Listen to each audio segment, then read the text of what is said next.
सबसे पहले तो मैं आपको ये बात ज़रूर बता दूं कि साइलेंट रहने का मतलब ये बिल्कुल भी नहीं होता कि आपको पूरे दिन कुछ भी नहीं बोलना है, राइट।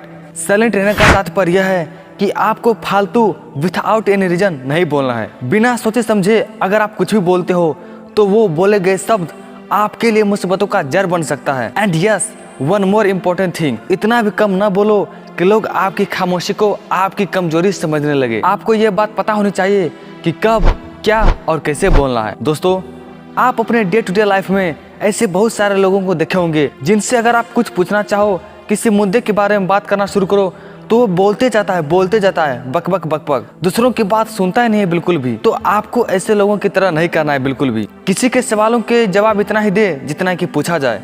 वो कहते हैं ना, कितना भी मत बोलो कि लोग आपके चुप होने का इंतजार करें, बल्कि इतना बोलो कि आपके चुप होने के बाद लोग आपके बोलने का इंतजार करें। देखो, जब आप अपने काम से काम रखते हो, दूसरे लोगों के काम अपना टांग नहीं अड़ाते हो, मोर देन इनफ नहीं बोलते हो, जब काम हो तो ही बोलते हो, तो दूसरे लोगों का अटेंशन आप पर जाता है। बट जब आप ना के बराबर बोलते हो, जरूरत हो बोलने की तो ही बोलते हो, तो वो जो लोग आपके सामने हैं वो आपको ज़्यादा वैल्यू देते हैं, राइट। कुछ लोग ऐसे होते हैं जो कम बोलने वाले को स्टूपिड समझते हैं। तो मैं आपको बता दूं कि स्टूपिड वो नहीं जो कम बोलते हैं, बल्कि स्टूपिड वो होते हैं जो कम बोलने वालों को स्टूपिड समझते हैं, क्योंकि उन्हें पता ही नहीं होती कि चुप रहने की ताकत क्या होती है। साइलेंट पीपल अच्छे लिसनर्स होते हैं क्योंकि ये दूसरे लोगों की सामने वाले की बात केयरफुली सुनता है और फिर उसके सवालों के जवाब देते हैं। यही चीज़ें तो कम्युनिकेशन स्किल्स का पार्ट होता है। जब आप बोलने से ज़्यादा सुनना पसंद करेंगे तो लोग आपसे ज़्यादा बात करना चाहेंगे, आपको भी अपनी बातें बताएंगे, आपसे जुड़े रहेंगे।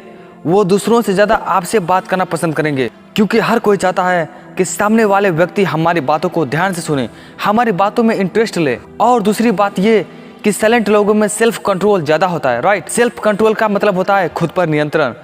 चुप रहने वाले लोग ये बात अच्छी तरह से जानते हैं कि मुझे किस समय और कैसे नियंत्रण पाना है। कुछ लोगों को देखा होगा आपने कि जब वो किसी से आर्गुमेंट करते हैं तो किसी के नहीं सुनता, उसका आर्गुमेंट आउट ऑफ हैंड हो जाता है। लेकिन चुप रहने वाले लोग ऐसे सिचुएशन में खुद पर कंट्रोल रखना अच्छी तरीके से जानते हैं। एक बात आपको चुप रहने में देखने को अवश्य मिलेगा, ये चुप रहने वाले लोग अपनी बातों को सीधा और मीनिंगफुल वे में बोलते हैं। ऐसे लोग कभी भी किसी को जल्दी से हाँ नहीं बोलते।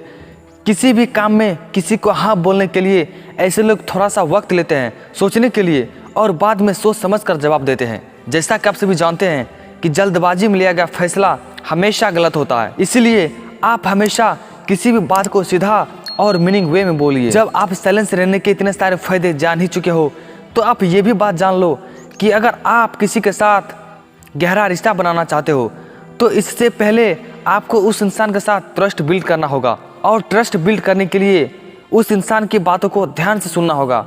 आप खुद कम बोलोगे और सामने वाले को ज़्यादा बोलने का मौका दोगे, जिसके साथ आप अपना डीप रिलेशनशिप गहरा रिश्ता बनाना चाहते हो। ऐसे में ही ट्रस्ट बिल्ड होता है। तो दोस्तों, अब तो आप समझ ही गए होंगे साइलेंस की ताकत क्या होती है। वीडियो के अंत में यही कहना चाहूँगा, कम बोलो, सुनो ज़्यादा। तो इस वीडियो में इतना ही, मिलते हैं नेक्स्ट वीडियो में। देखते रहिए peace loving life. Till then, take care, be happy, be positive and be healthy. Thanks for watching this entire video till the end from start.